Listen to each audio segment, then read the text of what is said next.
திருவடி சரணம் திருவடி சரணம். ஆக்கமும் ஆன்மீகம் ஒரு அற்புதமான தொழில் நேர்களே மகா பெரிவா உங்களுக்கு தெரியும். எவ்வளவு எவ்வளவு பெரிய ஒரு பெரிய மகா உங்களை சொல்றதுக்கு நம்ம கொடுத்து வச்சிருக்கணும்.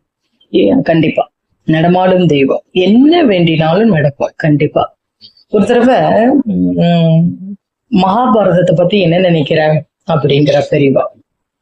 மகாபாரதத்துல எல்லாமே எனக்கு சம்பவங்கள்லாம் அனுபவம் பெரியவா, எனக்கு ரொம்ப பிடிக்கும். ஒரு தடவை தர்மனும் பீமனும் மீட் பண்ணி பேசினது உனக்கு தெரியுமா அப்படிங்கிறா.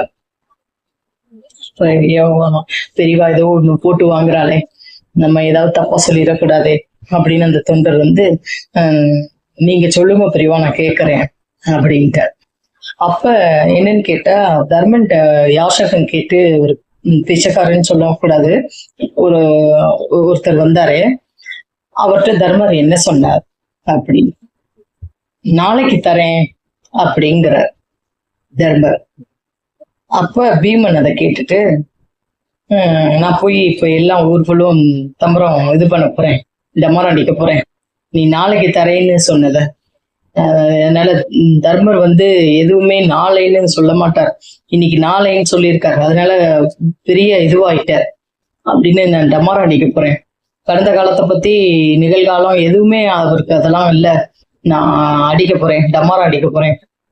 தர்மர் இன்னைக்கே செய்வர், உடனே செய்யறவர், மறுப்பே சொல்லாதவர் அப்படிங்கிறவர் நாளைன்னு தள்ளி போட்டிருக்காரு, நான் போய் சொல்ல போறேன் அப்படிங்கிறப்ப தர்மன் ஐயோ நீ அதெல்லாம் சொல்லிடாத, நீ எதுவும் சொல்லிடாத, நீ என்ன அந்த பிச்சைக்காரரை போய் கூட்டிட்டு வா, நான் இன்னைக்கே போட்டுறேன் அப்படிங்கிற. ஏன் பீமன் அப்படி சொல்றாரு அப்படின்னா, பீமன் சொல்றதுல முக்கால் வாசி இல்ல, முழு வாசி உண்மை. நம்ம நாளைக்கு இருக்கிறது இல்ல, இப்ப பேசின்னு இருக்க ஒரு நிமிஷத்துல அடுத்த நாளைக்கு நான் இருப்பேனான்னு தெரியாது. கண்டிப்பா யாருக்கு எப்ப ஒரு உயிர் போகுங்கிறது தெரியாது. அததான் பீமன் சொல்றேன். இன்னைக்கு உங்கள்கிட்ட ஆக்கமும் ஆன்மீகமும் ஒரு அற்புதமான தொழில்னு உங்கள்கிட்ட பகிர்ந்துக்கிறேன். நாளைக்கு நான் இருப்பேனான்னு தெரியாது, ஆனா உங்க மனசுல நான் இடம் பிடிச்சிருக்கேன், அது கண்டிப்பா உண்மை. நீங்க எல்லா பேரும் ஒரு நாள் நான் போடலைனாலும் நீங்க ஏன் போடலன்னு நினைப்பீங்க. அதனாலதான் 15, 10, 9 எக்கச்சக்க வீடியோ போடுறேன். கண்டிப்பா அதுதான் அவர் சொல்றார். நீ நாளைக்கு இருக்கிறோமோ, இப்ப அடுத்த நிமிடம் இருக்கோமோ இல்லையோ, அதனாலதான் ஏன் தள்ளி போடுற, இன்னைக்கே போய் கொடுத்துரு அப்படிங்கிற. ஆக இந்த இதுதான் நம்மளுக்கு மகிழ்ச்சி. கடந்ததை நினைக்க கூடாது, அடுத்தது நடக்கிறத நம்ம நினைக்க வேணாம், இப்ப இருக்கிறதுதான் உண்மை. அதனாலதான் பீமன் சொல்றாரு. அப்புறம் பிச்சைக்காரருக்கு ஆசைப்பட்டார். ஆக நம்மளும் அப்படி செய்வோம் நேர்களே, கண்டிப்பா.